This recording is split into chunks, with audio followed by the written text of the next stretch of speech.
TVN ਦੇਖਣ ਵਾਲੇ ਸਮੁੱਚੇ ਦਰਸ਼ਕਾਂ ਨੂੰ ਦਵਿੰਦਰ ਸਿੰਘ ਬੈਨੀਪਾਲ ਵੱਲੋਂ ਪਿਆਰ ਅਤੇ ਸਤਿਕਾਰ ਸਹਿਤ ਸਤਿ ਸ਼੍ਰੀ ਅਕਾਲ। ਦਾ ਬੈਨੀਪਾਲ ਸ਼ੋਅ ਵਿੱਚ ਤੁਹਾਡਾ ਸਭਨਾਂ ਦਾ ਨਿੱਘਾ ਸਵਾਗਤ। ਹੁਣ ਵਿਵਾਦਾਂ ਦੀ ਲਪੇਟ ਵਿੱਚ ਆਏ ਆਮ ਆਦਮੀ ਪਾਰਟੀ ਦੇ ਇੱਕ ਸਾਬਕਾ ਵਿਧਾਇਕ, ਮੂਸੇਵਾਲਾ ਕਤਲ ਕਾਂਡ ਵਿੱਚ ਸ਼ਾਮਲ ਵਿਦੇਸ਼ ਗਏ ਥਾਪਨ ਅਤੇ ਲਾਰੈਂਸ ਦੇ ਭਰਾ ਦੇ ਨੇੜੇ ਪਹੁੰਚੀਆਂ ਏਜੰਸੀਆਂ, ਜਿਸ ਦਾ ਡਰ ਸੀ ਅਦਾਲਤ ਵਿੱਚ ਉਹੀ ਹੋਇਆ। ਲਾਰੈਂਸ ਅਤੇ ਬੰਬੀਹਾ ਗਰੁੱਪ ਆਮੋ ਸਾਹਮਣੇ, ਅਦਾਲਤ ਵਿੱਚ ਹੋਈ ਗੋਲੀਬਾਰੀ। ਇੱਕ IAS ਅਧਿਕਾਰੀ ਦੇ ਕੰਮ ਕਰਦੀ ਮੁਟਿਆਰ ਦੀ ਦਰਦਨਾਕ ਅਤੇ ਰੌਂਗਟੇ ਖੜੇ ਕਰਨ ਵਾਲੀ ਦਾਸਤਾਨ। ਕੇਰਲਾ ਵਿੱਚ ਜ਼ਮੀਨ ਖਿਸਕਣ ਕਾਰਨ ਇੱਕੋ ਹੀ ਪਰਿਵਾਰ ਦੇ 5 ਜੀਆਂ ਦੀ ਹੋਈ ਮੌਤ ਅਤੇ ਉੱਤਰਾਖੰਡ ਵਿੱਚ ਇੱਕ ਵਿਅਕਤੀ ਨੇ ਆਪਣੇ ਪਰਿਵਾਰ ਦੇ 5 ਜੀਆਂ ਦਾ ਕੀਤਾ ਕਤਲ।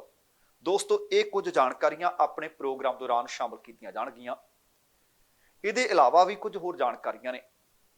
ਇਸ ਤੋਂ ਪਹਿਲਾਂ ਕਿ ਇਹਨਾਂ ਨੂੰ ਵਿਸਥਾਰ ਦੇ ਨਾਲ ਵਿਚਾਰਿਆ ਜਾਵੇ, ਤੁਹਾਨੂੰ ਸਭਨਾਂ ਨੂੰ ਬੇਨਤੀ ਹੈ ਕਿ ਪਹਿਲਾਂ ਪ੍ਰੋਗਰਾਮ ਦੇਖ ਲੈਣਾ, ਸੁਣ ਲੈਣਾ। ਜੇਕਰ ਚੰਗਾ ਲੱਗਿਆ ਫਿਰ ਲਾਈਕ ਅਤੇ ਸ਼ੇਅਰ ਜ਼ਰੂਰ ਕਰ ਦੇਣਾ। ਦੂਸਰੀ ਬੇਨਤੀ ਇਹ ਕਿ ਜੇਕਰ ਹਾਲੇ ਤੱਕ ਤੁਸੀਂ ਆਪਣੇ ਇਸ ਚੈਨਲ ਨੂੰ ਸਬਸਕ੍ਰਾਈਬ ਨਹੀਂ ਕੀਤਾ ਤਾਂ ਕਿਰਪਾ ਕਰਕੇ ਸਬਸਕ੍ਰਾਈਬ ਕਰਕੇ ਨੋਟੀਫਿਕੇਸ਼ਨ ਵਾਲੀ ਘੰਟੀ ਜ਼ਰੂਰ ਔਨ ਕਰ ਲੈਣੀ। ਤੁਹਾਡੇ ਦਿਲੋਂ ਧੰਨਵਾਦੀ ਹੋਵਾਂਗੇ। ਆਓ ਸਭ ਤੋਂ ਪਹਿਲਾਂ ਆਮ ਆਦਮੀ ਪਾਰਟੀ ਦੇ ਸਾਬਕਾ ਵਿਧਾਇਕ ਅਮਰਜੀਤ ਸਿੰਘ ਸੰਦੋਆ ਹੋਰਾਂ ਦੀ ਗੱਲ ਕਰੀਏ। ਅਸਲ ਦੇ ਵਿੱਚ ਇੱਕ ਜ਼ਮੀਨ ਘਪਲਾ ਹੋਇਆ ਸੀ, ਉਹਦੇ ਵਿੱਚ ਸੰਦੋਆ ਹੁਣ ਘਿਰਦੇ ਨਜ਼ਰ ਆ ਰਹੇ ਨੇ। ਰੋਪੜ ਜ਼ਿਲ੍ਹੇ 'ਚ ਪੈਂਦਾ ਪਿੰਡ ਕਰੂਰਾਂ ਦੇ ਵਿੱਚ ਹੋਇਆ ਸੀ ਇਹ ਘਪਲਾ, ਅਤੇ ਜਾਣਕਾਰੀ ਮਿਲੀ ਹੈ ਕਿ ਉਹ ਜਿਹੜੇ ਘਪਲੇ ਵਾਲੇ ਪੈਸੇ ਸੀ ਉਹਨਾਂ ਦੇ ਨਾਲ ਇਨੋਵਾ ਖਰੀਦੀ ਗਈ। ਇਹਦਾ ਕਿਸੇ ਆਮ ਵਿਅਕਤੀ ਨੇ ਖੁਲਾਸਾ ਨਹੀਂ ਕੀਤਾ। ਵਿਜੀਲੈਂਸ ਇਸ ਘੁਟਾਲੇ ਦੀ ਘਪਲੇ ਦੀ ਜਾਂਚ ਕਰ ਰਹੀ ਸੀ। ਉਸ ਜਾਂਚ ਦੇ ਵਿੱਚ ਇਸ ਗੱਲ ਦਾ ਖੁਲਾਸਾ ਹੋਇਆ ਤੇ ਇਸ ਖੁਲਾਸੇ ਤੋਂ ਬਾਅਦ STM ਨੇ ਇਸ ਇਨੋਵਾ ਗੱਡੀ ਦੀ ਰਜਿਸਟ੍ਰੇਸ਼ਨ ਸੀ ਜਿਹੜੀ ਉਹ ਜ਼ਬਤ ਕਰ ਲਈ ਹੈ। ਹਾਲਾਂਕਿ ਦੂਸਰੇ ਪਾਸੇ ਸਾਬਕਾ ਵਿਧਾਇਕ ਸੰਦੋਆ ਇਹਨੂੰ ਸਿਆਸੀ ਰੰਜਿਸ਼ ਆਖ ਰਹੇ ਨੇ ਤੇ ਦੂਸਰੇ ਪਾਸੇ ਕਾਂਗਰਸ ਨੇ ਆਮ ਆਦਮੀ ਪਾਰਟੀ ਨੂੰ ਘੇਰ ਲਿਆ। ਉਹ ਕਹਿੰਦੇ ਮੁੱਖ ਮੰਤਰੀ ਮਾਨ ਸਾਹਿਬ, ਆ ਸੰਦੋਆ ਤੇ ਹੁਣ ਕਾਰਵਾਈ ਕਰੋ। ਦੱਸਣਾ ਬਣਦਾ ਕਿ ਵਿਜੀਲੈਂਸ ਨੇ ਤਕਰੀਬਨ 2 ਮਹੀਨੇ ਪਹਿਲਾਂ ਰੋਪੜ ਦੇ ਵਿੱਚ ਜੰਗਲਾਤ ਮਹਿਕਮੇ ਦੀ ਜ਼ਮੀਨ ਕਲੈਕਟਰ ਰੇਟ ਤੋਂ 10 ਗੁਣਾ ਜ਼ਿਆਦਾ ਰੇਟ ਤੇ ਜਿਹੜੀ ਵੇਚੀ ਗਈ ਸੀ, ਉਹ ਘਪਲਾ ਬੇਨਕਾਬ ਕਰ ਦਿੱਤਾ ਸੀ। ਉਹਦੀ ਜਾਂਚ ਚੱਲ ਰਹੀ ਸੀ। ਉਹਦੇ ਵਿੱਚ ਪਤਾ ਲੱਗਿਆ ਕਿ ਸਾਬਕਾ ਵਿਧਾਇਕ ਬੀਤੇ 1 ਸਾਲ ਤੋਂ ਜਿਹੜੀ ਇਨੋਵਾ ਗੱਡੀ ਦੀ ਵਰਤੋਂ ਕਰ ਰਿਹਾ ਹੈ, ਉਹ ਘਪਲਿਆਂ ਦੇ ਪੈਸੇ ਨਾਲ ਖਰੀਦੀ ਗਈ ਸੀ। ਇਹ ਕਾਰ ਸੰਦੋਆ ਦੇ ਸਹੁਰੇ ਦੇ ਨਾਮ ਤੇ ਹੈ।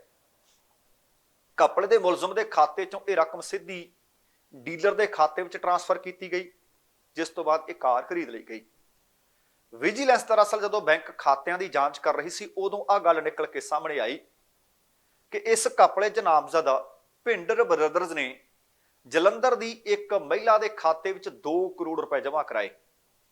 ਔਰਤ ਨੇ ਉਹਦੇ ਵਿੱਚੋਂ ਕੁਝ ਰਕਮ ਆਪਣੇ ਪਤੀ ਵਰਿੰਦਰ ਕੁਮਾਰ ਦੇ ਖਾਤੇ ਵਿੱਚ ਪਾਈ। ਵਰਿੰਦਰ ਨੇ ਅੱਗੇ ਫਿਰ 16 ਅਕਤੂਬਰ 2020 ਨੂੰ ਇੱਕ ਕਾਰ ਡੀਲਰ ਦੇ ਖਾਤੇ ਦੇ ਵਿੱਚ 19 ਲੱਖ ਰੁਪਏ ਟਰਾਂਸਫਰ ਕੀਤੇ, ਜਿਹਦੇ ਬਾਅਦ ਇਹ ਇਨੋਵਾ ਗੱਡੀ ਖਰੀਦੀ ਗਈ। ਕਾਰ ਦੀ ਰਜਿਸਟ੍ਰੇਸ਼ਨ ਪਿੰਡ ਘੜੀਸਪੁਰ ਦੇ ਮੋਹਨ ਸਿੰਘ ਦੇ ਨਾਮ ਤੇ ਦੱਸੀ ਜਾ ਰਹੀ ਹੈ। ਦੱਸਣਾ ਬਣਦਾ ਕਿ ਮੋਹਨ ਸਿੰਘ ਸਾਬਕਾ ਵਿਧਾਇਕ ਸੰਦੋਆ ਦੇ ਸਹੁਰਾ ਸਾਹਿਬ ਨੇ ਤੇ ਉਧਰਲੇ ਪਾਸੇ ਸਾਬਕਾ ਵਿਧਾਇਕ ਅਮਰਜੀਤ ਸਿੰਘ ਸੰਦੋਆ ਨੇ ਕਿਹਾ ਕਿ ਇਹ ਸਭ ਵਿਰੋਧੀਆਂ ਦੀ ਸਾਜ਼ਿਸ਼ ਹੈ, ਉਹ ਬੇਕਸੂਰ ਹੈ। ਅਸਲ ਦੇ ਵਿੱਚ ਉਹ ਕਹਿੰਦੇ ਮੈਨੂੰ ਫਸਾਉਣ ਦੀਆਂ ਕੋਸ਼ਿਸ਼ਾਂ ਕੀਤੀਆਂ ਜਾ ਰਹੀਆਂ ਨੇ। ਕਹਿੰਦੇ ਇਨੋਵਾ ਗੱਡੀ ਉਹਨਾਂ ਦੇ ਸਹੁਰੇ ਦੀ ਹੈ ਤੇ ਉਹਨਾਂ ਨੇ ਮੈਨੂੰ ਵਰਤਣ ਵਾਸਤੇ ਦਿੱਤੀ ਹੋਈ ਸੀ। ਉਹਨਾਂ ਨੇ ਕਦੇ ਵੀ ਸਹੁਰੇ ਦੀ ਆਮਦਨ ਦੇ ਸਰੋਤ ਕੀ ਨੇ, ਸਹੁਰਾ ਪਰਿਵਾਰ ਆਪਣਾ ਗੁਜ਼ਾਰਾ ਕਿਹੜੇ ਸਰੋਤਾਂ ਦੇ ਹਿਸਾਬ ਤੇ ਕਰ ਰਿਹਾ, ਮੈਂ ਕਦੇ ਨਹੀਂ ਪੁੱਛਿਆ। ਇਹ ਗੱਲ ਉਹਨਾਂ ਨੇ ਜ਼ਰੂਰ ਆਖੀ ਕਿ ਉਹਨਾਂ ਦੇ ਸਹੁਰੇ ਪਰਿਵਾਰ ਨੇ ਪਹਿਲਾਂ ਵੀ ਉਹਨਾਂ ਨੂੰ ਕਾਰੋਬਾਰ ਸਥਾਪਿਤ ਕਰਨ ਦੇ ਵਿੱਚ ਮਦਦ ਕੀਤੀ ਹੈ। ਤੇ ਦੂਸਰੇ ਪਾਸੇ ਕਾਂਗਰਸ ਦੇ ਤੇਜ਼ ਤਰਾਰ ਵਿਧਾਇਕ ਨੇ ਸੁਖਪਾਲ ਖਹਿਰਾ ਨੇ ਟਵੀਟੀ ਹੋ ਗਏ। ਉਹ ਕਹਿੰਦੇ ਹੁਣ ਦੇਖਦੇ ਆ ਕਿ ਪੰਜਾਬ ਦੇ ਮੁੱਖ ਮੰਤਰੀ ਕਹਿੰਦੇ ਆ ਕਿ ਭ੍ਰਿਸ਼ਟਾਚਾਰੀ ਕੋਈ ਵੀ ਹੋਵੇ ਛੱਡਣਾ ਨਹੀਂ, ਬਖਸ਼ਣਾ ਨਹੀਂ, ਕਿ ਹੁਣ ਉਹਨਾਂ ਦੀ ਪਾਰਟੀ ਦੇ ਸਾਬਕਾ ਵਿਧਾਇਕ ਨੇ ਅਮਰਜੀਤ ਸੰਦੋਆ ਕੀ ਸੰਦੋਏ ਦੇ ਵਿਰੁੱਧ ਕਾਰਵਾਈ ਕਰਦੇ ਆ। ਅਮਰਜੀਤ ਸਿੰਘ ਸੰਦੋਆ ਨੇ ਫੋਰੈਸਟ ਸਕੈਮ ਦੇ ਦਾਗੀ ਅਫਸਰ ਦੇ ਵੱਲੋਂ ਦਿੱਤੇ ਗਏ ਪੈਸਿਆਂ ਦੇ ਨਾਲ ਜਿਹੜੀ ਕਾਰ ਖਰੀਦੀ ਹੈ, ਕਹਿੰਦੇ ਇਹਦੇ ਤੇ ਕਾਰਵਾਈ ਕਰਨੀ ਬਣਦੀ ਹੈ, ਨਹੀਂ ਤਾਂ ਫਿਰ ਇਹ ਗੱਲ ਬਣੂ ਕਿ ਭਾਈ ਵਿਰੋਧੀਆਂ ਤੇ ਕਾਰਵਾਈ ਹੋ ਰਹੀ ਹੈ, ਵਿਰੋਧੀਆਂ ਨੂੰ ਨਿਸ਼ਾਨਾ ਬਣਾਇਆ ਜਾ ਰਿਹਾ ਹੈ। ਉੱਥੇ ਦੂਸਰੇ ਪਾਸੇ ਕੈਬਨਿਟ ਮੰਤਰੀ ਅਮਨ ਅਰੋੜਾ ਨੂੰ ਵੀ ਪੁੱਛਿਆ ਗਿਆ। ਉਹ ਕਹਿੰਦੇ ਭ੍ਰਿਸ਼ਟਾਚਾਰ ਦੇ ਮਾਮਲੇ 'ਚ ਮਾਨ ਸਰਕਾਰ ਦੀ 0% ਟੋਲਰੈਂਸ ਹੈ। ਉਹ ਭਾਵੇਂ ਆਪਣਾ ਹੋਵੇ ਕੋਈ, ਭਾਵੇਂ ਕੋਈ ਹੋਵੇ ਦੂਸਰਾ, ਬਖਸ਼ਿਆ ਤਾਂ ਕੋਈ ਨਹੀਂ ਜਾਏਗਾ। ਪਰ ਕਹਿੰਦੇ ਹਾਂ, ਮੈਂ ਕੋਈ ਇਨਵੈਸਟੀਗੇਸ਼ਨ ਕਰਨ ਵਾਲਾ ਅਫਸਰ ਨਹੀਂ। ਇਹਦੇ ਬਾਬਤ ਵਿਸਥਾਰ ਨਾਲ ਤਾਂ ਤੁਹਾਨੂੰ ਉਹੀ ਦੱਸ ਸਕਦੇ ਆ ਜਾਂ ਇਹਦੇ ਬਾਰੇ ਸੰਦੋਆ ਦੱਸ ਸਕਦੇ ਆ। ਪਰ ਜੇਕਰ ਕਹਿੰਦੇ ਇਹ ਸਹੀ ਹੈ ਤਾਂ ਅਮਰਜੀਤ ਸੰਦੋਆ ਤੇ ਇਹ ਕਾਂਗਰਸ ਦਾ ਅਸਰ ਹੈ, ਕਿਉਂਕਿ ਜਦੋਂ ਇਹ ਘਪਲਾ ਹੋਇਆ ਉਸ ਵਕਤ ਉਹ ਕਾਂਗਰਸ ਚਲੇ ਗਏ ਤੇ ਕਾਂਗਰਸ ਦਾ ਕਲਚਰ ਕਹਿੰਦੇ ਆ ਡੁੱਲ ਡੁੱਲ ਕੇ ਬਾਹਰ ਪੈ ਰਿਹਾ ਹੈ।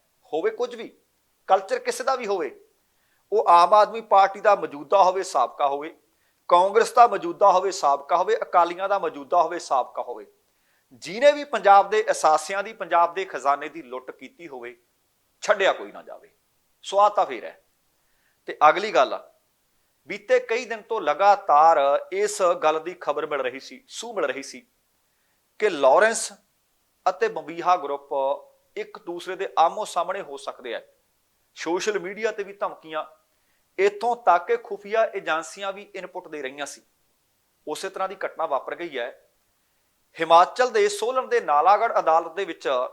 ਅਦਾਲਤੀ ਕੰਪਲੈਕਸ ਦੇ ਵਿੱਚੋਂ ਖਬਰ ਮਿਲੀ ਹੈ ਕਿ ਲਾਰੈਂਸ ਗੈਂਗ ਨੇ ਦਿਨ ਦਿਹਾੜੇ ਪੇਸ਼ੀ ਤੇ ਲਿਆਂਦੇ ਗਏ ਬੰਬੀਹਾ ਗਰੁੱਪ ਦੇ ਸ਼ੂਟਰ ਅਜੇ ਉਰਫ ਸਨੀ ਤੇ ਗੋਲੀਬਾਰੀ ਕਰ ਦਿੱਤੀ। ਗੋਲੀ ਚੱਲਦੇ ਸਾਰੀ ਸ਼ੂਟਰ ਸਨੀ ਨੇ ਭੱਜ ਕੇ ਕੋਰਟ ਰੂਮ ਦੇ ਵਿੱਚ ਅੰਦਰ ਜਾ ਕੇ ਆਪਣੀ ਜਾਨ ਬਚਾਈ।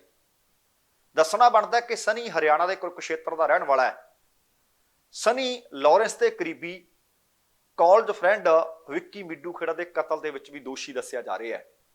ਦੱਸਣਾ ਬਣਦਾ ਕਿ ਵਿੱਕੀ ਮਿੱਡੂ ਖੇੜਾ ਦਾ ਕਤਲ ਜਦੋਂ ਹੋਇਆ, ਉਹਦਾ ਬਦਲਾ ਲੈਣ ਦੇ ਵਾਸਤੇ ਲਾਰੈਂਸ ਗੈਂਗ ਨੇ ਲਗਭਗ 3 ਮਹੀਨੇ ਪਹਿਲਾਂ ਪੰਜਾਬੀ ਗਾਇਕ ਸਿੱਧੂ ਮੂਸੇਵਾਲੇ ਦਾ ਕਤਲ ਕਰਵਾ ਦਿੱਤਾ ਸੀ। ਅਤੇ ਉਸ ਕਤਲ ਤੋਂ ਬਾਅਦ ਬੰਬੀਹਾ ਗੈਂਗ ਤੇ ਲਾਰੈਂਸ ਗੈਂਗ ਆਮੋ ਸਾਹਮਣੇ ਹੈ। ਤੁਹਾਨੂੰ ਚੇਤਾ ਹੋਣਾ ਕਿ ਕੁਝ ਦਿਨ ਪਹਿਲਾਂ ਫਿਲੀਪੀਨਸ ਦੇ ਵਿੱਚ ਵੀ ਲਾਰੈਂਸ ਗੈਂਗ ਨੇ ਬੰਬੀਹਾ ਗਰੁੱਪ ਦੇ ਮਨਦੀਪ ਮਨਾਲੀ ਦਾ ਕਤਲ ਕਰਵਾ ਦਿੱਤਾ ਸੀ। ਦੱਸਣਾ ਬਣਦਾ ਕਿ ਸਨੀ ਬੀਤੇ ਸ਼ੁੱਕਰਵਾਰ ਨੂੰ ਨਾਲਾਗੜ੍ਹ ਅਦਾਲਤ ਦੇ ਵਿੱਚ ਪੇਸ਼ੀ ਭੁਗਤਣ ਆਇਆ ਸੀ। ਪੁਲਿਸ ਵਾਲੇ ਸਨੀ ਨੂੰ ਨਾਲਾਗੜ੍ਹ ਲੈ ਕੇ ਆਏ ਸੀ। ਅਦਾਲਤੀ ਕੰਪਲੈਕਸ ਦੀਆਂ ਉਸ ਵਕਤ ਪੌੜੀਆਂ ਚੜ੍ਹ ਰਹੇ ਸੀ। 4-5 ਹਮਲਾਵਰਾਂ ਨੇ ਤਾਬੜਤੋੜ ਗੋਲੀਬਾਰੀ ਕਰ ਦਿੱਤੀ ਤੇ ਹਮਲਾਵਰ ਉਸ ਵਕਤ ਇੱਕ ਹਰਿਆਣਾ ਦਾ ਨੰਬਰ ਪਲੇਟ ਵਾਲਾ ਮੋਟਰਸਾਈਕਲ ਲੈ ਕੇ ਆਏ ਸੀ, ਜਿਸ ਦੇ ਉੱਤੇ ਉਹਨਾਂ ਨੇ ਫਾਇਰਿੰਗ ਕੀਤੀ। ਤੇ ਇਹ ਵੀ ਦੱਸਿਆ ਜਾ ਰਿਹਾ ਕਿ ਜਦੋਂ ਸਨੀ ਦੇ ਉੱਤੇ ਗੋਲੀਆਂ ਦਾਗੀਆਂ ਗਈਆਂ, ਇੱਕ ਗੋਲੀ ਸਨੀ ਦੇ ਬਿਲਕੁਲ ਕੰਨ ਦੇ ਨੇੜੇ ਹੋ ਕੇ ਗੁਜ਼ਰੀ।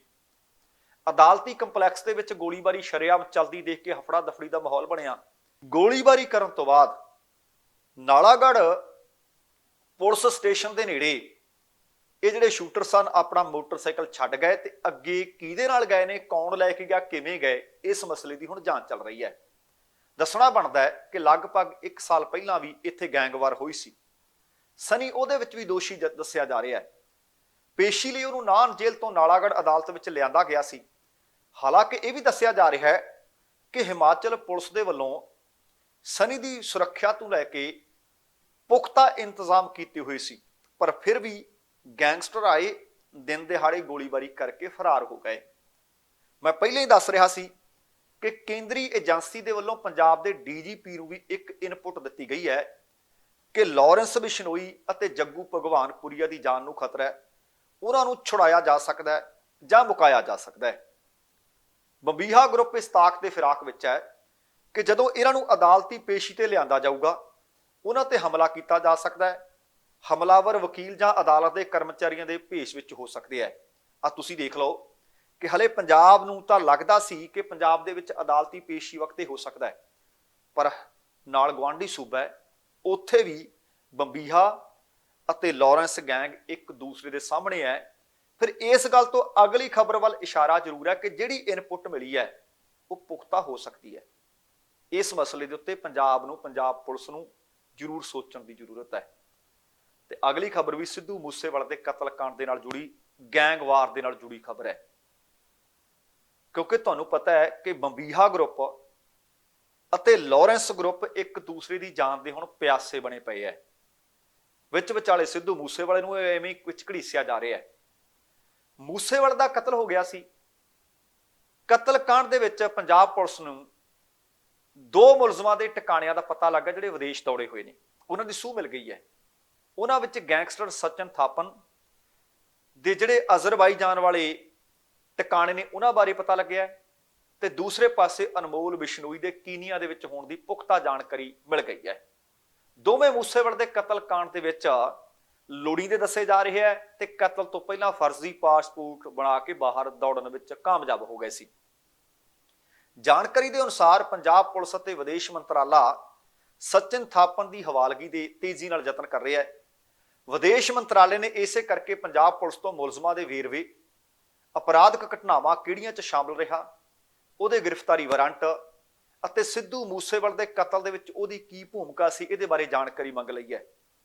ਲਾਰੈਂਸ ਬਿਸ਼ਨੋਈ ਦਾ ਭਰਾ ਹੈ ਅਨਮੋਲ ਬਿਸ਼ਨੋਈ। ਅਨਮੋਲ ਬਿਸ਼ਨੋਈ ਬਾਬਤ ਦੱਸਿਆ ਜਾ ਰਿਹਾ ਕਿ ਉਹ ਕੀਨੀਆ ਦੇ ਵਿੱਚ ਹੈ, ਉਹਨੂੰ ਗ੍ਰਿਫਤਾਰ ਕਰਨ ਦੀਆਂ ਕੋਸ਼ਿਸ਼ਾਂ ਕੀਤੀਆਂ ਜਾ ਰਹੀਆਂ ਨੇ। ਪੁਲਿਸ ਅਧਿਕਾਰੀਆਂ ਨੇ ਇਹ ਵੀ ਖੁਲਾਸਾ ਕਰ ਦਿੱਤਾ ਹੈ ਕਿ ਪ੍ਰਮੋਦ ਬਾਨ ਦੀ ਅਗਵਾਈ ਹੇਠਲੀ ਐਂਟੀ ਗੈਂਗਸਟਰ ਟਾਸਕ ਫੋਰਸ, ਜਿਸ ਦੇ ਵਿੱਚ AIG ਗੁਰਮੀਤ ਚੌਹਾਨ ਅਤੇ DSP ਵਿਕਰਮਜੀਤ ਬਰਾੜ ਸ਼ਾਮਲ ਨੇ, ਉਹਨਾਂ ਨੇ ਭਗੌੜਿਆਂ ਦੀ ਸੂਹ ਲਾ ਲਈ ਹੈ ਅਤੇ ਟਾਸਕ ਫੋਰਸ ਅਤੇ ਮਾਨਸਾ ਪੁਲਿਸ ਸਚਿਨ ਦੀ ਹਵਾਲਗੀ ਲਈ ਦਸਤਾਵੇਜ਼ ਤਿਆਰ ਕਰ ਰਹੀ ਹੈ। ਮੂਸੇਵਾਲੇ ਦੇ ਕਤਲ ਕਰਵਾਉਣ ਦੇ ਵਿੱਚ ਵਿਦੇਸ਼ ਵਿੱਚ ਬੈਠੇ 4 ਗੈਂਗਸਟਰਾਂ ਦਾ ਖੁਲਾਸਾ ਹੋਇਆ ਸੀ। ਇਹਨਾਂ ਵਿੱਚ ਸਚਿਨ ਅਤੇ ਅਨਮੋਲ ਬਿਸ਼ਨੋਈ ਤੋਂ ਇਲਾਵਾ ਗੋਲਡੀ ਬਰਾੜ ਅਤੇ ਗੈਂਗਸਟਰ ਨਹਿਰਾ ਦੇ ਨਾਮ ਸ਼ਾਮਲ ਹੈ। ਹਾਲਾਂਕਿ ਕਤਲ ਕਾਂਡ ਤੋਂ ਬਾਅਦ ਮੂਸੇਵਾਲੇ ਦੇ ਕਤਲ ਦੀ ਜ਼ਿੰਮੇਵਾਰੀ ਸਭ ਤੋਂ ਪਹਿਲਾਂ ਗੋਲਡੀ ਬਰਾੜ ਨੇ ਇੱਕ ਫੇਸਬੁੱਕ ਤੇ ਪੋਸਟ ਪਾ ਕੇ ਲਈ ਸੀ, ਜਦਕਿ ਸਚਿਨ ਨੇ ਬਾਅਦ ਵਿੱਚ ਇੱਕ ਪੋਸਟ ਵੀ ਪਾਈ ਅਤੇ ਇੱਕ ਮੀਡੀਆ ਨੂੰ ਇੰਟਰਵਿਊ ਵੀ ਦਿੱਤੀ ਸੀ ਅਤੇ ਮੂਸੇਵਾਲੇ ਦੇ ਕਤਲ ਕਾਂਡ ਦੇ ਬਾਬਤ ਵਿਸਥਾਰਤ ਗੱਲਬਾਤ ਕੀਤੀ ਸੀ। ਦੱਸਣਾ ਬਣਦਾ ਕਿ ਅਨਮੋਲ ਬਿਸ਼ਨੋਈ ਦੇ ਉੱਪਰ ਜੇਕਰ ਝਾਤ ਮਾਰੀਏ ਤਾਂ 18 ਮੁਕੱਦਮੇ ਦਰਜ ਨੇ ਤੇ ਪਿਛਲੇ ਸਾਲ 7 ਅਕਤੂਬਰ ਨੂੰ ਜੋਧਪੁਰ ਦੀ ਜੇਲ੍ਹ ਦੇ ਵਿੱਚੋਂ ਜ਼ਮਾਨਤ ਤੇ ਰਿਹਾ ਕੀਤਾ ਗਿਆ ਸੀ ਤੇ ਬਾਅਦ ਦੇ ਵਿੱਚੋਂ ਵਿਦੇਸ਼ ਉਡਾਰੀ ਮਾਰ ਗਿਆ। ਇਸੇ ਤਰ੍ਹਾਂ ਸਚਿਨ ਥਾਪਨ ਦੇ ਉੱਤੇ 12 ਮੁਕੱਦਮੇ ਦਰਜ ਨੇ, ਪਰ ਉਹ ਕਿੱਥੇ ਰਹਿੰਦੇ ਨੇ ਉਹਨਾਂ ਦੇ ਬਾਬਤ ਜਾਣਕਾਰੀ ਮਿਲ ਗਈ ਹੈ। ਉਹਨਾਂ ਨੂੰ ਹੁਣ ਪੰਜਾਬ ਲਿਆਂਦੇ ਜਾਣ ਦੀਆਂ ਸੰਭਾਵਨਾਵਾਂ ਨੇ, ਕਿਉਂਕਿ ਬੀਤੇ ਦਿਨੀ ਸਿੱਧੂ ਮੂਸੇਵਾਲੇ ਦੇ ਪਿਤਾ ਬਲਕੌਰ ਸਿੱਧੂ ਹੋਰਾਂ ਨੇ ਵੀ ਆਖਿਆ ਸੀ ਕਿ ਜਿਹੜੇ ਵਿਦੇਸ਼ ਵਿੱਚ ਰਹਿੰਦੇ ਗੈਂਗਸਟਰ ਨੇ, ਜਿਹੜੇ ਉਹਨਾਂ ਦੇ ਪੁੱਤਰ ਦੇ ਕਤਲ ਦੇ ਵਿੱਚ ਸ਼ਾਮਲ ਨੇ ਸਿੱਧੇ ਜਾਂ ਅਸਿੱਧੇ ਰੂਪ ਦੇ ਵਿੱਚ, ਉਹਨਾਂ ਨੂੰ ਪੰਜਾਬ ਲਿਆਂਦਾ ਜਾਵੇ, ਉਹਨਾਂ ਨੂੰ ਸਖਤ ਸਜ਼ਾਵਾਂ ਦਿੱਤੀਆਂ ਜਾਣ। ਤੇ ਆਹ ਸੱਚਮੁੱਚ ਜਿਹੜੀ ਮੈਂ ਤੁਹਾਡੇ ਨਾਲ ਖਬਰ ਸਾਂਝੀ ਕਰਨ ਜਾ ਰਿਹਾ ਨਾ, ਇਹ ਰੌਂਗਟੇ ਖੜੇ ਕਰਨ ਵਾਲੀ ਹੈ। ਜਾਣਕਾਰੀ ਮਿਲੀ ਹੈ ਕਿ ਕੁਝ ਦਿਨ ਪਹਿਲਾਂ ਰਾਂਚੀ ਜ਼ਿਲ੍ਹੇ ਦੇ ਅਰਗੌੜਾ ਇਲਾਕੇ ਦੇ ਰਹਿਣ ਵਾਲੇ ਸਾਬਕਾ IAS ਮਹੇਸ਼ਵਰ ਪਾਤਰਾ, ਉਹਨਾਂ ਦਾ ਨਾਮ ਦੱਸਿਆ ਜਾ ਰਿਹਾ ਹੈ, ਮਹੇਸ਼ਵਰ ਪਾਤਰਾ ਦੇ ਘਰ ਦੇ ਵਿੱਚੋਂ ਇੱਕ ਆਦਿਵਾਸੀ ਲੜਕੀ ਨੂੰ ਛੁਡਾਇਆ ਗਿਆ ਹੈ। ਹਾਲਤ ਇਸ ਮੁਟਿਆਰ ਦੀ ਬੜੀ ਖਰਾਬ ਦੱਸੀ ਜਾ ਰਹੀ ਹੈ। ਇਸ ਵਕਤ ਇੰਨੀ ਕੁ ਹਾਲਤ, ਇੰਨੀ ਕੁ ਸਥਿਤੀ ਮਾੜੀ ਹੈ, ਤੁਸੀਂ ਅੰਦਾਜ਼ਾ ਆਪ ਲਾ ਲਿਓ ਕਿ ਆਪਣੇ ਪੈਰਾਂ ਤੇ ਉਹ ਖੜੀ ਨਹੀਂ ਹੋ ਸਕਦੀ। ਤੇ ਜਦੋਂ ਮੈਂ ਉਹਦੀ ਦਰਦ ਭਰੀ ਕਹਾਣੀ ਤੁਹਾਡੇ ਨਾਲ, ਦਾਸਤਾਨ ਤੁਹਾਡੇ ਨਾਲ ਸਾਂਝੀ ਕਰਨੀ ਹੈ, ਕਈਆਂ ਦੇ ਰੌਂਗਟੇ ਖੜੇ ਹੋਣਗੇ, ਖੂਨ ਉਬਾਲੇ ਮਾਰ ਸਕਦਾ ਹੈ ਕਿ ਇਨਸਾਨੀਅਤ ਹੈ ਕਿੱਥੇ। IAS ਬਣਨਾ ਕੋਈ ਸੁਖਾਲਾ ਨਹੀਂ ਕਿ ਪੜ੍ਹ ਲਿਖ ਕੇ ਸਾਨੂੰ ਅਕਲ ਆਉਂਦੀ ਹੈ। ਇਹ ਵੀ ਤੁਸੀਂ ਖਬਰ ਸੁਣ ਕੇ ਅੰਦਾਜ਼ਾ ਲਾ ਲਿਓ। ਇਸ ਵਕਤ ਇਹ ਲੜਕੀ ਹਸਪਤਾਲ ਦੇ ਵਿੱਚ ਜ਼ਿੰਦਗੀ ਮੌਤ ਦੀ ਲੜਾਈ ਲੜ ਰਹੀ ਹੈ।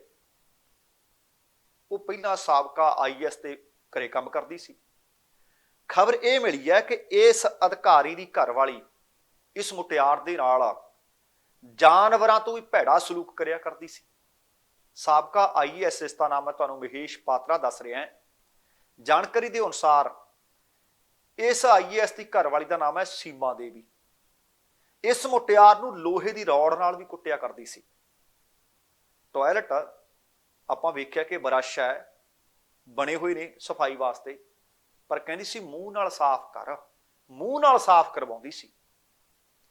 ਅਤੇ ਸਾਰੀ ਕਹਾਣੀ ਪੀੜਤਾ ਦੇ ਸਰੀਰ ਦੇ ਉੱਤੇ ਬਹੁਤ ਸਾਰੇ ਜ਼ਖਮ ਨੇ, ਬਹੁਤ ਸਾਰੇ ਦਾਗ ਨੇ, ਜਿਹੜੇ ਉਹਦੇ ਉੱਤੇ ਹੋਏ ਜ਼ੁਲਮਾਂ ਦੀ ਦਾਸਤਾਨ ਕਹਾਣੀ ਨੂੰ ਬਿਆਨ ਕਰ ਰਹੇ ਨੇ।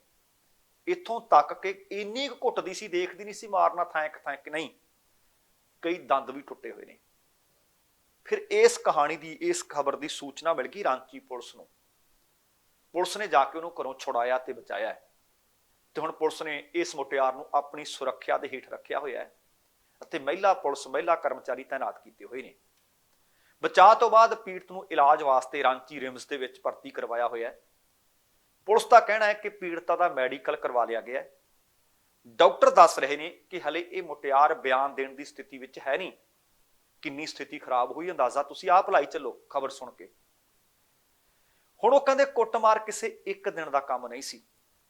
ਜਦੋਂ ਸੀਮਾ ਦੇਵੀ ਇਸ ਮੁਟਿਆਰ ਨੂੰ ਕੁੱਟਿਆ ਕਰਦੀ ਸੀ ਤਾਂ ਸੀਮਾ ਦੇਵੀ ਤੇ ਇਸ ਆਈਏਐਸ ਦਾ ਪੁੱਤਰ ਉਹਨੂੰ ਬਚਾਇਆ ਕਰਦਾ ਸੀ। ਸੀਮਾ ਦੇਵੀ ਦਾ ਇੱਕ ਪੁੱਤਰ ਹੈ। ਪੁਲਿਸ ਦਾ ਕਹਿਣਾ ਹੈ ਕਿ ਹਰ ਪੁਆਇੰਟ ਦੀ ਜਾਂਚ ਕੀਤੀ ਜਾਊਗੀ ਅਤੇ ਕੀਤੀ ਵੀ ਜਾ ਰਹੀ ਹੈ। ਦੋਸ਼ੀ ਭਾਵੇਂ ਕੋਈ ਵੀ ਹੋਇਆ, ਬਖਸ਼ਿਆ ਕੋਈ ਨਹੀਂ ਜਾਊਗਾ। ਪੁਲਿਸ ਦਾ ਕਹਿਣਾ ਹੈ ਕਿ ਪੀੜਤਾ ਦੀ ਸਥਿਤੀ ਲੱਗਦਾ ਕਿ ਕਾਫੀ ਸਮੇਂ ਬਾਅਦ ਠੀਕ ਹੋਏਗੀ, ਪਰ ਇਸ ਵਕਤ ਉਹਦੇ ਬਿਆਨ ਕਿਵੇਂ ਲੈ ਜਾਣ, ਉਹ ਕਹਿੰਦੇ ਅਦਾਲਤ ਵਿੱਚ ਲਿਆਈ ਨਹੀਂ ਜਾ ਸਕਦੀ ਹਾਲ ਦੀ ਘੜੀ ਇਹ ਮੁਟਿਆਰ। ਇਸ ਵਾਸਤੇ ਅਦਾਲਤ ਵਿੱਚ ਦਰਖਾਸਤ ਦਿੱਤੀ ਜਾਏਗੀ ਕਿ ਉਹਦੇ ਬਿਆਨ ਹਸਪਤਾਲ ਦੇ ਵਿੱਚ ਹੀ ਲੈ ਜਾਣ, ਤਾਂ ਜੋ ਪੁਲਿਸ ਇਸ ਮਾਮਲੇ ਦੇ ਵਿੱਚ ਅਗਲੀ ਕਾਰਵਾਈ ਪਾ ਸਕੇ। ਅਦਾਲਤ ਤੋਂ ਬਾਅਦ ਜਦੋਂ ਹੁਕਮ ਮਿਲਦੇ ਆ ਤੇ ਪੀੜਤਾ ਦੇ ਬਿਆਨ ਕਹਿੰਦੇ ਦਰਜ ਕੀਤੇ ਜਾਣਗੇ। ਅਰਗੋੜਾ ਦੇ ਥਾਣਾ ਇੰਚਾਰਜ ਦਾ ਕਹਿਣਾ ਕਿ ਪੀੜਤਾ ਦਾ ਇਲਾਜ ਬਿਹਤਰ ਕੀਤਾ ਜਾ ਰਿਹਾ ਹੈ, ਪਰ ਉਹ ਇੰਨੀ ਕੁ ਕਮਜ਼ੋਰ ਹੋ ਚੁੱਕੀ ਹੈ ਕਿ ਉਹਨੂੰ ਠੀਕ ਹੁੰਦਿਆਂ ਹੁੰਦਿਆਂ ਹਾਲੇ ਕਾਫੀ ਸਮਾਂ ਲੱਗੂਗਾ। ਹੁਣ ਪੁਲਿਸ ਨੇ ਇਹ ਵੀ ਦੱਸਿਆ ਕਿ ਘਰ ਵਿੱਚ ਨੌਕਰੀ ਕਰਦੀ ਇਹ ਮੁਟਿਆਰ ਇੰਨੇ ਕੁ ਅੰਨੇ ਤਸ਼ੱਦਦ ਦਾ ਸ਼ਿਕਾਰ ਹੋਈ, ਸਰੀਰਕ ਤੌਰ ਤੇ ਵੀ ਮਾਨਸਿਕ ਤੌਰ ਤੇ ਵੀ ਉਹਦੇ ਸਬੂਤ ਮਿਲ ਗਏ। ਗਰਮ ਚਿਮਟਿਆਂ ਨਾਲ ਦਾਗਿਆ ਹੋਇਆ ਤੇ ਦਾਗਾਂ ਦੇ ਨਿਸ਼ਾਨ ਨੇ, ਬਹੁਤ ਸਾਰੇ ਦਾਗਾਂ ਦੇ ਨਿਸ਼ਾਨ ਨੇ, ਤੇ ਡੰਡੇ ਨਾਲ ਡਾਂਗ ਨਾਲ ਤਾਂ ਕਹਿੰਦੇ ਨਿੱਤ ਕੁੱਟਿਆ ਜਾਂਦਾ ਸੀ। ਹੁਣ ਇਸ ਹਸਪਤਾਲ ਦੇ ਸਰਜਰੀ ਵਾਰਡ ਦੇ ਵਿੱਚ ਡਾਕਟਰ ਸ਼ੀਤਲ ਮਲੂਗਾ ਨੇ ਅਤੇ ਡਾਕਟਰ ਸੰਦੀਪ ਅਗਰਵਾਲ, ਜਿਨ੍ਹਾਂ ਦੀ ਨਿਗਰਾਨੀ ਹੇਠ ਇਸ ਲੜਕੀ ਦਾ ਇਲਾਜ ਚੱਲ ਰਿਹਾ ਹੈ। ਮੈਡੀਕਲ ਰਿਪੋਰਟ ਦੇ ਵਿੱਚ ਹੁਣ ਤੱਕ ਜਿਹੜੀਆਂ ਗੱਲਾਂ ਸਾਹਮਣੇ ਆਈਆਂ ਨੇ ਸੱਚਮੁੱਚ ਰੌਂਗਟੇ ਖੜੇ ਕਰਨ ਵਾਲੀਆਂ ਨੇ। ਦੱਸਿਆ ਜਾ ਰਿਹਾ ਹੈ ਕਿ ਪੀੜਤਾ ਦੇ ਸਰੀਰ ਤੇ ਸੱਟਾਂ ਦੇ ਦਰਜਨਾਂ ਤੋਂ ਵੱਧ ਨਿਸ਼ਾਨ ਨੇ। ਜਿਹੜੇ ਸਭ ਤੋਂ ਵੱਧ ਨਿਸ਼ਾਨ ਨੇ ਉਹ ਗਰਮ ਲੋਹੇ ਦੀ ਰਾੜ ਦੇ ਨੇ। ਕੁੱਟਿਆ ਜਾਂਦਾ ਸੀ ਗਰਮ ਕਰਕੇ ਰਾੜ ਨੂੰ।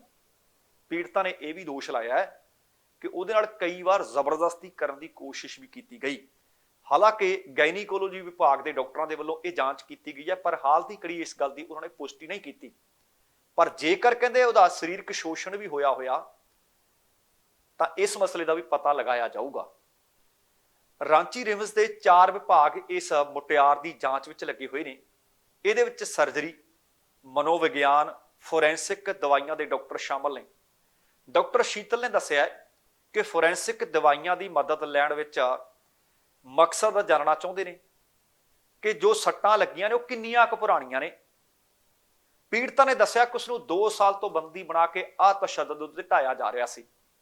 ਉਹਨੂੰ ਸਰੀਰਕ ਤੇ ਮਾਨਸਿਕ ਤਸੀਹੇ ਝੱਲਣੇ ਪੈ ਰਹੇ ਸਨ ਤੇ ਹੁਣ ਇਹਨਾਂ ਦੀ ਜਾਂਚ ਵਿੱਚ ਜੁਟੀ ਹੋਈ ਹੈ ਰਾਂਚੀ ਪੁਲਿਸ। ਤੁਸੀਂ ਆਪ ਹਿਸਾਬ ਲਾਓ ਕਿ ਨਾ ਤਾਂ ਆਪਾਂ ਕਿਸੇ ਨੂੰ ਉਜਾੜਾ ਆਖ ਸਕਦੇ ਹਾਂ, ਨਾ ਉਹਨੂੰ ਅਨਪੜ੍ਹ ਆਖ ਸਕਦੇ ਹਾਂ, ਨਾ ਉਹਨੂੰ ਗਵਾਰ ਆਖ ਸਕਦੇ ਹਾਂ। ਇੱਕ ਆਈਐਸ ਦਾ ਪਰਿਵਾਰ ਇੱਕ ਮੁਟਿਆਰ ਤੇ ਅੰਨਾ ਤਸ਼ੱਦਦ ਢਾ ਰਿਹਾ ਸੀ। ਇਸ ਮੁਟਿਆਰ ਦਾ ਸਰੀਰ ਗਵਾਹੀ ਭਰ ਰਿਹਾ ਕਿ ਉਹਦੇ ਤੇ ਇਹ ਅੰਨਾ ਤਸ਼ੱਦਦ ਹੋਇਆ। ਦੰਦ ਟੁੱਟੇ ਪਏ ਨੇ, ਸਰੀਰ ਤੇ ਅਨੇਕਾਂ ਦਾਗੇ ਜਾਣ ਦੇ ਨਿਸ਼ਾਨ ਨੇ। ਤੇ ਅਗਲੀ ਖਬਰ ਵੀ ਸੱਚਮੁੱਚ ਜਿਹੜੀਆਂ ਖਬਰਾਂ ਨੇ ਦਿਨੀ ਲੱਗਦਾ ਕਿ ਮਨਹੂਸ ਸੀ। ਬੜੀਆਂ ਮਾੜੀਆਂ ਖਬਰਾਂ ਮਿਲੀਆਂ ਨੇ। ਕੇਰਲ ਦੇ ਤੋਡੂਪੁਝਾ ਦੇ ਇੱਕ ਪਿੰਡ ਦੇ ਵਿੱਚ ਭਾਰੀ ਬਰਸਾਤ ਦੇ ਕਾਰਨ ਜ਼ਮੀਨ ਖਿਸਕੀ ਹੈ। ਲੋਕਾਂ ਦਾ ਬੜਾ ਨੁਕਸਾਨ ਹੋਇਆ ਹੈ, ਪਰ ਇੱਕੋ ਹੀ ਪਰਿਵਾਰ ਦੇ 5 ਜੀਆਂ ਦੀ ਮੌਤ ਹੋਣ ਦੀ ਖਬਰ ਵੀ ਮਿਲੀ ਹੈ। ਦੱਸਿਆ ਜਾ ਰਿਹਾ ਹੈ ਕਿ ਘਟਨਾ ਇਡੁੱਕੀ ਜ਼ਿਲ੍ਹੇ ਦੇ ਕਾਂਜਰ ਪਿੰਡ ਦੀ ਹੈ। ਦੇਰ ਰਾਤ ਤਕਰੀਬਨ 2:30 ਵਜੇ ਸੀ ਜਦੋਂ ਇਹ ਘਟਨਾ ਵਾਪਰਦੀ ਹੈ। ਪੁਲਿਸ ਮੁਤਾਬਕ ਕਾਂਜਰ ਜਿਹੜਾ ਕਿ ਥਕੰਮਾ ਦਾ ਰਹਿਣ ਵਾਲਾ ਸੀ, 80 ਸਾਲ ਉਸਦੀ ਉਮਰ ਸੀ। ਉਹਦਾ ਪੁੱਤਰ ਸੋਮਨ ਜਿਸ ਦੀ 52 ਵਰ੍ਹੇ ਉਮਰ ਸੀ, ਉਸਦੀ ਪਤਨੀ ਸਾਜ਼ੀ 50 ਸਾਲਾਂ ਦੀ ਸੀ, ਉਹਨਾਂ ਦੀ ਧੀ ਸੀਮਾ 30 ਸਾਲਾਂ ਦੀ ਅਤੇ ਦੇਵਾਨੰਦ ਸਿਰਫ 5 ਸਾਲ ਦੇ। ਤੜਕਸਾਰ ਜਦੋਂ ਜ਼ਮੀਨ ਖਿਸਕਦੀ ਹੈ ਤੇ ਉਹਦੇ ਕਾਰਨ ਮੌਤ ਦੇ ਮੂੰਹ ਵਿੱਚ ਚਲੇ ਗਏ ਹੈ। ਦੱਸਣਾ ਬਣਦਾ ਹੈ ਕਿ ਕੇਰਲ ਦੇ ਪਹਾੜੀ ਇਲਾਕਿਆਂ ਦੇ ਵਿੱਚ ਬੀਤੇ 3 ਦਿਨ ਤੋਂ ਲਗਾਤਾਰ ਭਾਰੀ ਬਰਸਾਤ ਹੋ ਰਹੀ ਹੈ। ਭਾਰਤੀ ਮੌਸਮ ਵਿਭਾਗ ਨੇ ਕਾਸਰਗੋਡ ਨੂੰ ਛੱਡ ਕੇ ਬਾਕੀ ਸਾਰੇ ਜ਼ਿਲ੍ਹਿਆਂ ਦੇ ਵਿੱਚ ਯੈਲੋ ਅਲਰਟ ਦੀ ਭਵਿੱਖਬਾਣੀ ਕੀਤੀ ਹੋਈ ਹੈ। ਪਰ ਸੱਚਮੁੱਚ ਇਸ ਵਕਤ ਭਿਆਨਕ ਮੰਜ਼ਰ ਹੈ ਉੱਥੇ, ਤੇ ਇਸ ਪਰਿਵਾਰ ਦੇ ਉੱਤੇ ਤਾਕ ਸਕਦੇ ਹਾਂ ਕਿ ਦੁੱਖਾਂ ਦਾ ਪਹਾੜ ਟੁੱਟ ਗਿਆ। ਇਹ ਤਾਂ ਹੈ ਕੁਦਰਤੀ ਆਫਤ, ਪਰ ਜਿਹੜੀ ਅਗਲੀ ਖਬਰ ਹੈ ਇਹ ਕੁਦਰਤੀ ਨਹੀਂ। ਇਹ ਬੰਦੇ ਦੇ ਦਿਮਾਗ ਦੀ ਜਾਂ ਸਨਕੀ ਦਿਮਾਗ ਦੀ ਕਹਾਣੀ ਹੈ। ਰਿਸ਼ੀਕੇਸ਼ ਦੇ ਵਿੱਚੋਂ ਖਬਰ ਮਿਲੀ ਹੈ, ਉੱਤਰਾਖੰਡ 'ਚ ਪੈਂਦਾ। ਰਿਸ਼ੀਕੇਸ਼ ਦੇ ਨੇੜੇ ਪੈਂਦਾ ਹੈ ਰਾਣੀ ਪੋਖਰੀ। ਰਾਣੀ ਪੋਖਰੀ ਇਲਾਕੇ ਦੇ ਵਿੱਚ ਇੱਕ ਵਿਅਕਤੀ ਨੇ ਆਪਣੇ ਪਰਿਵਾਰ ਦੇ 5 ਮੈਂਬਰਾਂ ਦਾ ਗਲਾ ਵੱਢ ਕੇ ਕਤਲ ਕਰ ਦਿੱਤਾ ਹੈ। ਇਸ ਘਟਨਾ ਦੇ ਨਾਲ ਪੂਰੇ ਇਲਾਕੇ ਦੇ ਵਿੱਚ ਸਹਿਮ ਦਾ ਮਾਹੌਲ ਹੈ, ਸਨਸਨੀ ਫੈਲੀ ਪਈ ਹੈ। ਪੁਲਿਸ ਨੇ ਮੁਲਜ਼ਮ ਮਹੇਸ਼ ਕੁਮਾਰ ਨੂੰ ਗ੍ਰਿਫਤਾਰ ਕਰ ਲਿਆ ਅਤੇ ਉਹਦੇ ਕੋਲੋਂ ਹੁਣ ਪੁੱਛਗਿੱਛ ਕੀਤੀ ਜਾ ਰਹੀ ਹੈ। ਜਾਣਕਾਰੀ ਦੇ ਅਨੁਸਾਰ ਸਵੇਰ ਦੇ 7 ਵਜੇ ਸੀ ਇਸ ਵਿਅਕਤੀ ਨੇ ਆਪਣੀ ਮਾਂ, ਆਪਣੀ ਘਰਵਾਲੀ ਅਤੇ 3 ਧੀਆਂ ਦਾ ਕਤਲ ਕੀਤਾ ਹੈ। ਘਟਨਾ ਦੀ ਸੂਚਨਾ ਮਿਲਣ ਤੋਂ ਬਾਅਦ ਦੇਹਰਾਦੂਨ ਦੇ SSP Dalip Kunwar, police superintendent Kamlesh Upadhyay ਅਤੇ ਹੋਰ ਸੀਨੀਅਰ ਅਧਿਕਾਰੀ ਮੌਕੇ ਤੇ ਪਹੁੰਚੇ। ਉਪਾਧਿਆਏ ਨੇ ਦੱਸਿਆ ਕਿ ਇਹ ਵਿਅਕਤੀ ਅਸਲ ਦੇ ਵਿੱਚ ਯੂਪੀ ਦੇ ਬਾਂਦਾ ਜ਼ਿਲ੍ਹੇ ਦਾ ਰਹਿਣ ਵਾਲਾ ਹੈ। ਤੁਸੀਂ ਦੇਖੋ ਕਿ 5 ਜੀਆਂ ਦਾ ਕਤਲ ਕਰਨਾ ਕਿੰਨਾ ਔਖਾ ਹੈ। ਦੱਸਿਆ ਇਹ ਗਿਆ ਕਿ ਨਾਗਾ ਘੇਰ ਦੇ ਵਿੱਚ ਇਹ ਵਿਅਕਤੀ ਆਪਣੇ ਪਰਿਵਾਰ ਦੇ ਨਾਲ ਰਹਿ ਰਿਹਾ ਸੀ।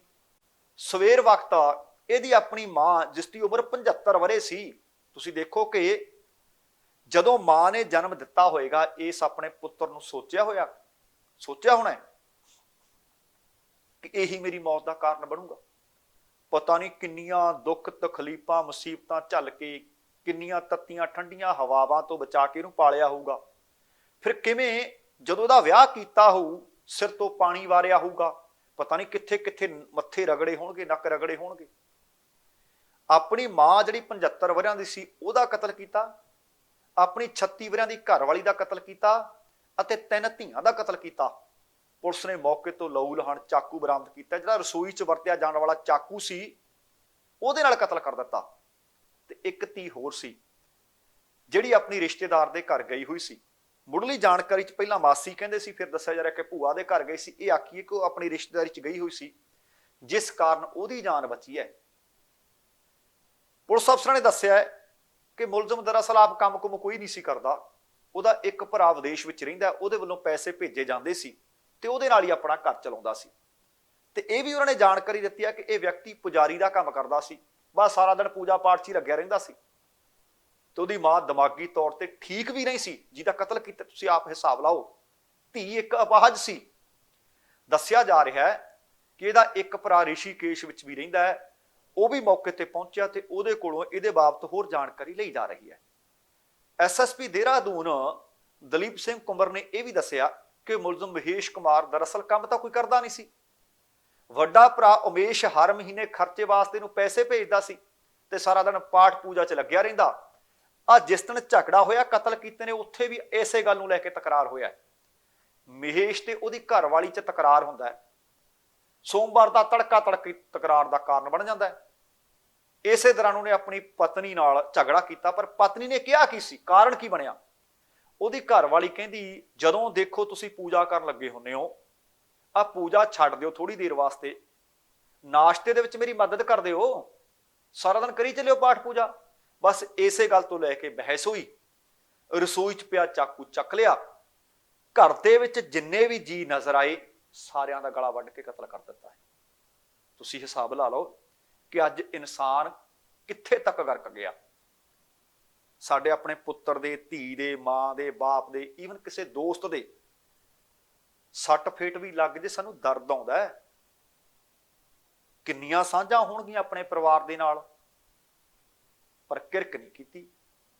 ਕੀ ਇਹ ਗੁੱਸਾ ਹੈ ਕਿ ਮਨੁੱਖ ਦਾ ਅੰਦਰ ਜਿਹੜਾ ਜਾਨਵਰ ਇੱਕ ਬੈਠਾ ਉਹ ਬਾਹਰ ਨਿਕਲਿਆ ਆ? ਕਰਤੂਤ ਪਸ਼ੂ ਕੀ, ਮਾਨਸ ਜਾਤ ਬੜੇ ਹਵਾਲੇ ਆ ਗੁਰਬਾਣੀ ਵਿੱਚ ਵੀ। ਸੋ ਦੋਸਤੋ, ਇਹ ਸੀ ਕੁੱਲ ਮਿਲਾ ਕੇ ਆਪਣਾ ਅੱਜ ਦਾ ਪ੍ਰੋਗਰਾਮ। ਉਮੀਦ ਕਰ ਰਹੇ ਹਾਂ ਤੁਹਾਨੂੰ ਚੰਗਾ ਲੱਗਿਆ ਹੋਵੇਗਾ।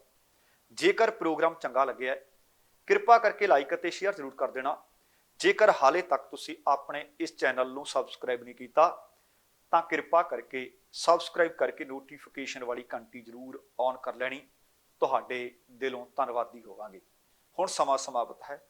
ਜਾਣ ਤੋਂ ਪਹਿਲਾਂ ਕਹਾਂਗਾ, ਜ਼ਿੰਦਗੀ ਜਿੰਦਾ ਦਿਲੀ ਦਾ ਨਾਮ ਹੈ। ਦਵਿੰਦਰ ਸਿੰਘ ਬੈਨੀਪਾਲ ਨੂੰ ਆਗਿਆ ਦਿਓ। ਸਤਿ ਸ਼੍ਰੀ ਅਕਾਲ। ਤੇਰਾ ਰਾਖਾ।